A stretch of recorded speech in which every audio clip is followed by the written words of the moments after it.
అందరూ పలకండి.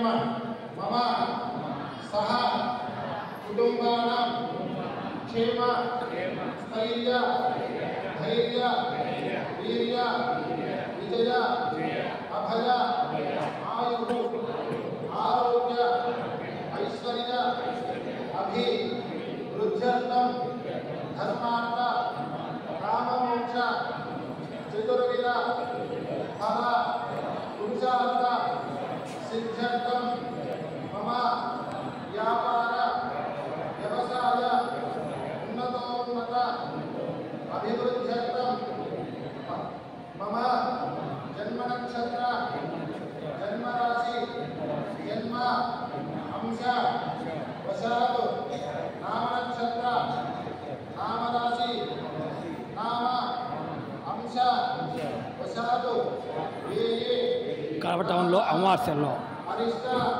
శాంభవి వాతావరణం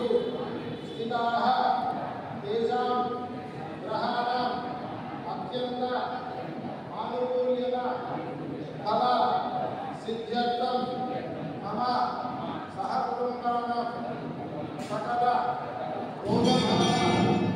నివారణార్థం ఈతిబాధ నివారణార్థం ఆరోగ్య ఆయుష్య ప్రాప్త్యర్థం మమ గృహే సకల అరిష్ట దోష పరిహారార్థం మహాలక్ష్మి స్థిర నివాస యోగ్యత సిద్ధ్యర్థం సత్సంతాన సౌభాగ్య ఫల అవాప్తి అర్థం వాసవి కన్యక పరమేశ్వరి దేవి శాకంబరి దేవి అనుగ్రహ కటాక్ష సిద్ధ్యర్థం యథాశక్తి సాయంకాల సమయే పూజనం కరిష్యే. మా అందరూ కూడా అమ్మవారి నామాన్ని గుర్తుకుంటూ ఉండండి. ఈరోజు కూడా చాలా విశేషమైన రోజు అన్నమాట. అంటే శాకంబరి పూజ. శాకంబరి అంటే అమ్మవారి శరీరం కూడా కూరగాయలతో నిండిపడి ఉంటుందన్నమాట. అంటే పూర్వకాలంలో ఒకనొక సమయంలో మనకు ఈ జగత్తంతా కూడా విపరీతమైన కష్టము కరువు లభించిందన్నమాట. ఆ సమయంలో ఆ దేవతలంతా కలిసి అమ్మవారి దగ్గరికి వెళ్ళి, అమ్మవారు అంటే మూల విరాట్ అన్నమాట, మూల స్వరూపం. శ్రీచక్రంలో మనకు పైన బిందువు ఉంటుంది. ఆ బిందువు మీద అమ్మవారు ఉంటుందన్నమాట. మూల స్వరూపం అంటే గురుమండల రూపిణి. ఆ గురుమండల రూపిణి ఏంటంటే ఆ లలితాదేవి దగ్గరికి వెళ్ళి అందరూ కూడా, అమ్మ ఈ జగతంతా కూడా ఎంతో కరువు వచ్చింది, ఈ కరువులో జనాలందరూ కూడా చాలా ఇబ్బందులు పడుతూ ఉన్నారు, ఆ ఇబ్బందులన్నీ కూడా ఏ విధంగా తొలగిపోవాలని అమ్మవారిని వేడుకుంటే ఆ అమ్మవారు అనుగ్రహించిందన్నమాట. ఏ విధంగా అంటే తన శరీరం నుండి కూడా కూరగాయలు, ఆకుకూరలు, పండ్లు, పలహారాలు కూడా ఆమె శరీరం నుండి అందరికీ ఇచ్చిందన్నమాట. ఆ ఇవ్వడం వల్ల కూడా అది కూడా ఈ ఆషాఢ మాసంలో జరగడం కూడా విశేషం అన్నమాట. ఈ ఆషాఢ మాసంలో అమ్మవారి పూజ చేయడం చాలా విశేషం అన్నమాట. అంటే వారాహి నవరాత్రులు జరుగుతాయి. ఈ ఆషాఢ మాసంలో మనం అమ్మవారిని స్మరించడం వల్ల కూడా మనకు ఉన్నటువంటి ఈతి బాధలు కూడా, అంటే ఎటువంటి సమస్యలున్నా, రోగ బాధలున్నా, ఎటువంటి ఆర్థిక బాధలున్నా కూడా ఇవన్నీ కూడా తొలగిపోతాయి అన్నమాట. ఈ ఆషాఢ మాసం ప్రతినిత్యము అమ్మవారి దేవస్థానానికి వచ్చి అమ్మవారిని దర్శనం చేసుకోవడం వల్ల కూడా మనకున్నటువంటి కూడా సమస్యలన్నీ కూడా తొలగిపోతాయి. కాబట్టి ఈరోజు విశేషమైన రోజు శుక్రవారం, అమ్మవారికి ఇష్టమైన రోజు.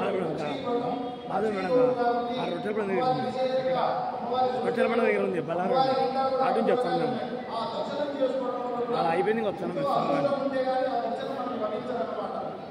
ఎప్పుడు అన్ని చోట్ల తిరుగుతున్నాం కానీ దేవస్థానం నుంచి కూడా వెళ్తున్నాం, కానీ దేవస్థానంలోకి రావాలన్నా కూడా ఆమె యొక్క అనుగ్రహం ఉండాలి. ఈ రోజు కూడా వచ్చి అందరూ కూడా అమ్మవారిని దర్శించుకున్న వాళ్ళందరికీ కూడా ఎటువంటి ఈతి బాధలు అనేది కూడా లేకుండా చేసి అమ్మవారి ఎల్లప్పుడూ వాళ్ళకు తోడుగా ఉంటుంది. కాబట్టి ఈ శాకంబరి ఉత్సవాలు విశేషంగా చేసుకుంటున్నాం. కాబట్టి అమ్మవారి యొక్క అనుగ్రహంతో మనందరికీ కూడా ఎటువంటి బాధలు కూడా, రోగ బాధలు, మనోబాధలు అనేవి కూడా లేకుండా చేయాలని అమ్మవారిని కూడా మనమందరం బాగా వేడుకున్నాము. ఒకనొక సమయంలో మనకు కరోనా మహమ్మారి వ్యాధితో చాలా మంది చాలా ఇబ్బందులు పొందారు అన్నమాట. అటువంటి ఈతి బాధలన్నీ ఇట్లాంటివే అన్నమాట. ఆ సమయంలో ఎవరు కూడా ఇంట్లో నుంచి బయటకు అడుగు పెట్టేసి ఆ పరిస్థితి కూడా లేకుండా ఉండేది.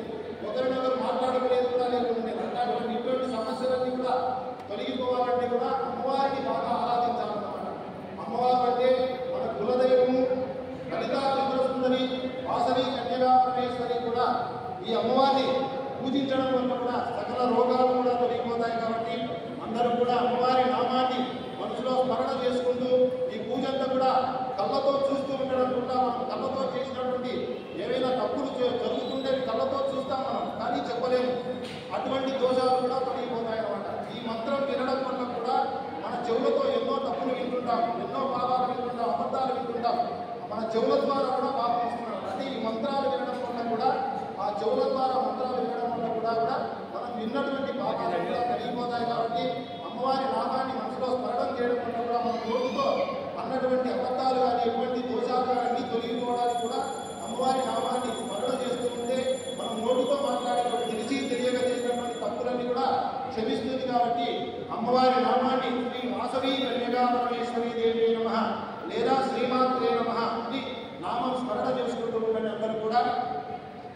తదంగత్వేన కలశారాధనమిష్యే కలశం గంధ పుష్పాక్షతేన ధ్యజా ఉదార్యాసీత్య దక్షిణపార్శ్వే కలశం విదాయ కలశస్య బృహత్తం విదాయ కలశస్య మునే విష్ణువిందేన సమాధృతః మూలే తంత్రస్థితో బ్రహ్మాంధ్యే మాతృనాథాః ఉచ్ఛోత్సాగరా సర్వే సుతభ్యేదాం సుందరా విప్రే దోషే వేదస్నామవేదో జితకరః అంగే చ దైతా సర్వే కలశాం సమాధృతాః ఆజాతదేవ ఉదారణం ప్రదక్షేకారకాః అంగే త్రిమే దేవానాదే సరస్వతి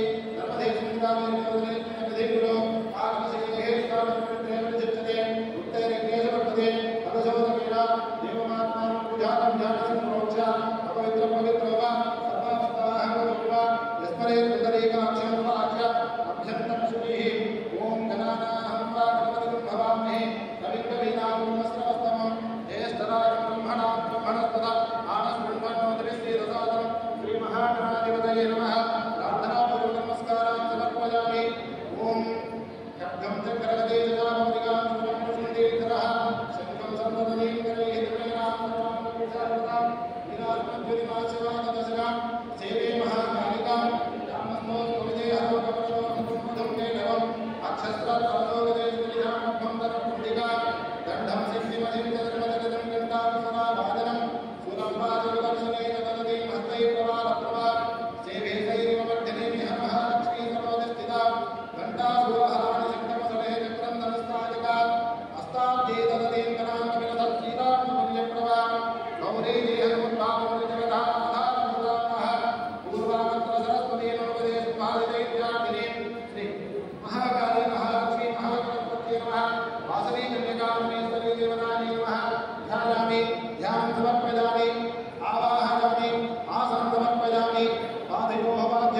दिव्यज्योतिर्नमोस्तुते दीपं प्रज्वल्यामि धूपदीपान्तरवाचनं समर्पयामि नैवेद्यं మా ఇందాకనే చెప్పాను అందరికీ పూజ జరిగేటప్పుడు మాట్లాడకూడదు అన్నమాట.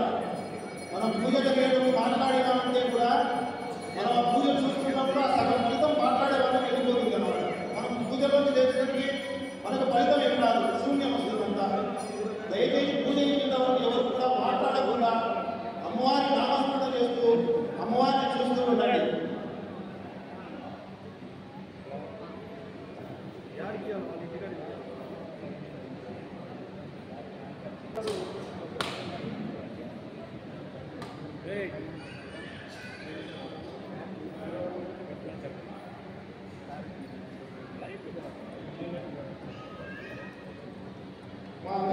కూర్చోండి కూర్చోండి మాట్లాడాలి.